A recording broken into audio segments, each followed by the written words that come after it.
got a freaking kaiju up in this.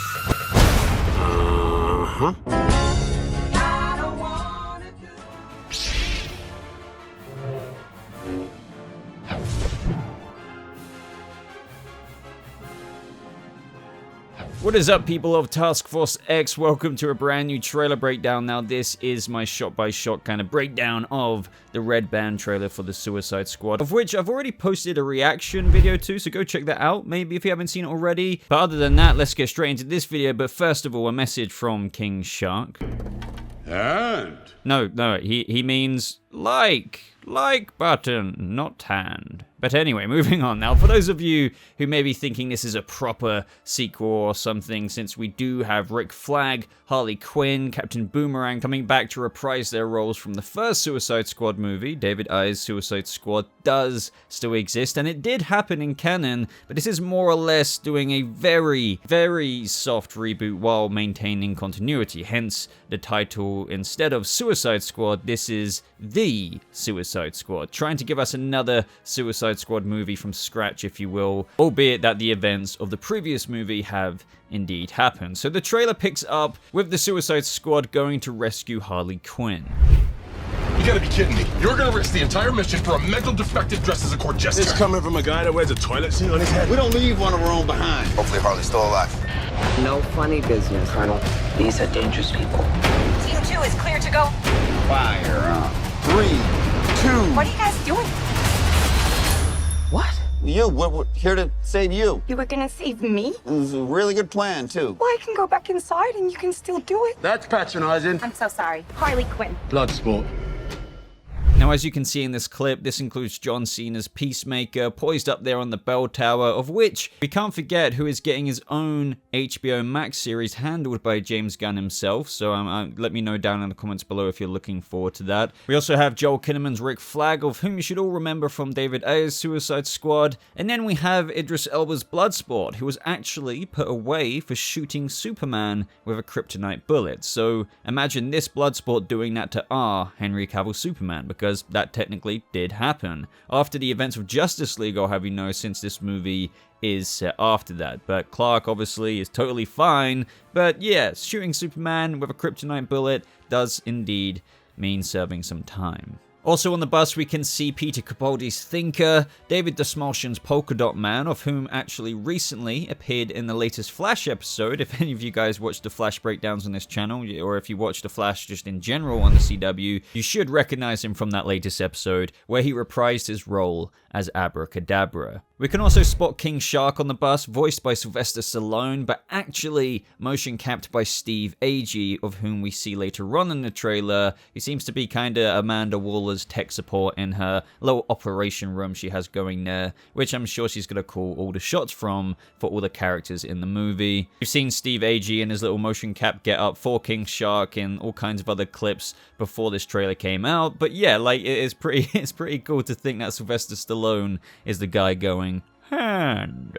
Now, this whole scene at the beginning of the trailer does seem to happen quite a bit later in the film. We can also notice that Harley has one of Javelin's javelins, so I'm guessing that Flula Borg's javelin will kind of, or most likely have bit the dust by this point of the movie, and she just chooses to take up one of his weapons. Which does just remind me, I think a lot of you guys know this anyway, but a big marketing thing for this movie is don't get attached. It's slap bang on every single poster. So yeah, I think a lot of characters are going to be dying. Once again, just like previous breakdowns, I would love to know your top predictions for who you think is going to die in the comments. But yeah, I think Javelin's definitely one of them. Now, the location of where they're at in the trailer, and will most likely be at for most of the movie, is Corto Maltese. And this island appears to be the chilling place of Starro, of which many fans are speculating that the big bad is being voiced by Taika Waititi. However, if you are one of those people, you may or may not know now that James Gunn very recently debunked this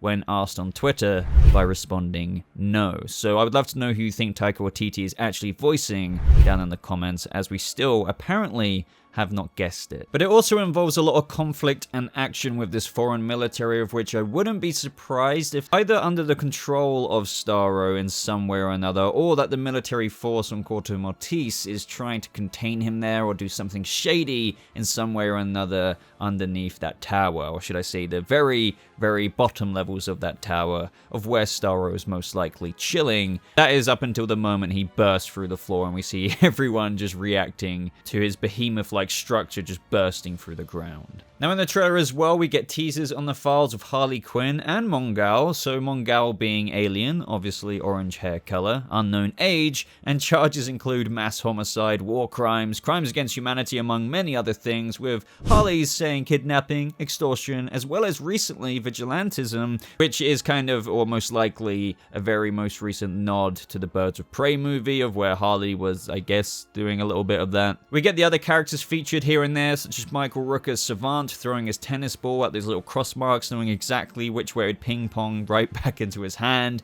Of course, we have James Gunn's brother, Sean Gunn's Weasel. We get a little bit of an extended look at him licking that window, except this time we get 2 licks, as well as Pete Davidson's Blackguard and Nathan Fillion's TDK, most likely standing for the detachable kid, taking inspiration more or less from Arm Fall Off Boy. I guess this is their iteration, but at the same time, I don't think Blackguard, TDK, or Weasel will last very long either, but place your bets down in the comments. But we also can't forget about Danielle Melchor's Ratcatcher 2, and also Alice Brager's Sol Soria, who seems to be up against this military we see fighting the squad during the trailer. She will likely ally with Task Force X during their time at Corto Maltese, amongst all of this action against this foreign military force. And it wouldn't be the Suicide Squad, or even maybe even the Suicide Squad trailer, unless we didn't get to see the miniature bombs being placed into all of the members' heads. And fun little tidbit here is that we see John Ostrander, who is the creator for the Suicide Squad comics. Now he makes a nice little cameo as the Doctor who injects them. Also notice how on point Peacemaker is here at taking notes in this scene, because behind his character is a man who is willing to do anything to make a difference for the better good, or the greater good should I say, which is what separates him from that of your typical hero, because when I mean he will do anything, he will do anything. So on this team, he's probably the most down for anything, and I mean, after all, he did say, This whole beach was completely covered in dicks, and somebody said I'd eat every dick until the beach was clean for liberty, I would say no problemo. Whereas the others are kind of just half-arsing it, or just aren't really in it as much as others. We have King Shark, who is more fascinated with his own hand. We have Polka Dot Man, who is completely down to die on this mission, because a little bit of his backstory has probably led to the point of where he doesn't have much to live for anymore. And as for Bloodsport, he's just kind of face-palming more than he ever possibly could at the result of the team he's just got to work with to pull this mission off. Oh, for fuck's sake. Now this scene here, where they say we fail the mission, you die, we find out any information you give us is false, you die. Now they're probably using the Thinker to help in a multitude of ways, because he could help hijack people's heads for information, but obviously he could completely manipulate that at the same time. Hence, when Bloodsport says we find out any information you give us is false, you could die, because he could completely manipulate the information. He claims that he is God, thus giving them false information to hopefully, who knows, make his own mistake. Because if you've seen the Thinker before, whether that's from the comic books or you've seen him in the CW's Flash, he is very powerful, borderline too overpowered to be in this film, but at the same time, not every single node on his head looks as great as the other ones, so maybe certain ones were disabled, but at the same time, he's one that you need to keep an eye on, because he is the kind of intelligent guy who could, no pun intended, think his way out of this situation. But also considering Starro uses abilities in a similar field, maybe they want to use the Thinker and how he could be useful in that way, using his telepathy to counteract Starro's and what could go on there. Maybe even possibly communicate with Starro. The possibilities are quite endless with the Thinker, and technically, on paper, I want to say he shouldn't die, but I think he might die. But the Thinker is basically borderline too smart to die. So it's going to be interesting to see how that happens. Maybe it will take Starro himself to kill the Thinker. Now notice when King Shark is just chewing his little toy, or should I say human toy, as Starro bursts out the ground, he's got multiple bite marks over him. Now this is very likely from the mini Starros kind of, how do I say this, like face hugging him. Obviously the mini Starros have those little circular like gnawing teeth, and just when you look at the multiple bite marks that King Shark has all over his body, many of them are completely circular. One or two of them look like human bites, funnily enough, but the others do look very circular, so I'm guessing he had multiple mini Starros on him at one point, where Starro is probably trying to hijack multiple people. I have no doubt we're going to see some of them face hug other people and actually borderline control them, whilst King Shark may just try and flick them off with his hand. But yeah, we're going to see mini Starros undoubtedly. In the trailer as well, we get to see shots of Task Force X seemingly having a night off and going to a bar or a club of sorts. We see Polka Dot Man seems to be having the best time there. Now notice how they're wearing the same clothes in this party scene as they are when they go on to attempt to save Harley Quinn, except at the party scene it doesn't seem like they have any injuries, so this scene is likely the night before they get interrupted to go and try and save Harley. Now the best look that we get at Starro is actually the slightly blurry shot on the other monitor here, where you can see the full comic book accurate behemoth of the villain. Now overall, to echo some similar thoughts to what I said in my trailer breakdown, I think this looks all the best kinds of crazy. As I said as well, it's got James Gunn's stink all over it. The best kind of stink, obviously, because I feel like he's perfectly equipped to handle these characters in the best way, and I feel like they're being utilized in the vision that I knew exactly kind of how it would turn out. Now very interestingly, I do want to address that there is some kind of negative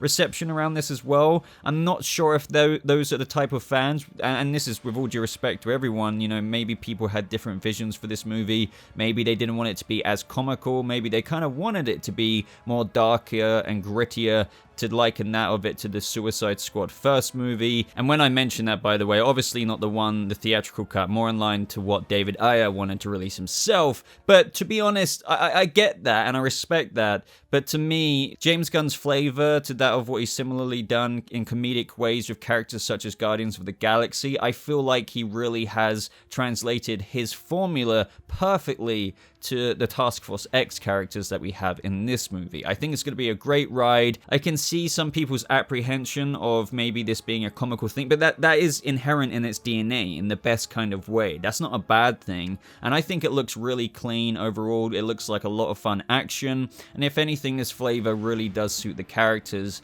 and the movie that we're going to be getting. I really do feel like it's going to be a blast of a time, and honestly, when you're dealing with the Task Force X, the Suicide Squad, of course, you can have different approaches, like the more serious vibe David Ayer tried to go for initially, but you totally can have this tone as well. But I guess the thing with DC and the DCEU, we've been kind of delivered on the dish multiple different types of meals. We've had different flavors, different visions, and different tones, to where some fans, more than other fans, have subscribed to different flavors and themes, and it's not really our fault when we keep getting delivered different types. And here we are now with a more comical type, which isn't going to be up everyone's street, but for me at least, I'm totally on board of this, and it looks great. So other than that, ladies and gentlemen, I would love to know what your thoughts are down in the comments below on this. Do you have any theories? But like this video if you did enjoy it. Be sure to subscribe for more updates just like this. In the comments section, right at the very top is the top pinned comment of mine, where I put links to my Discord server, my merch, my Patreon, and other places you can support me and follow me, such as Twitter. But thank you so much for watching, everybody. I hope you all have a lovely rest of your day, and I'll see you members of Task Force X in the next video. Goodbye.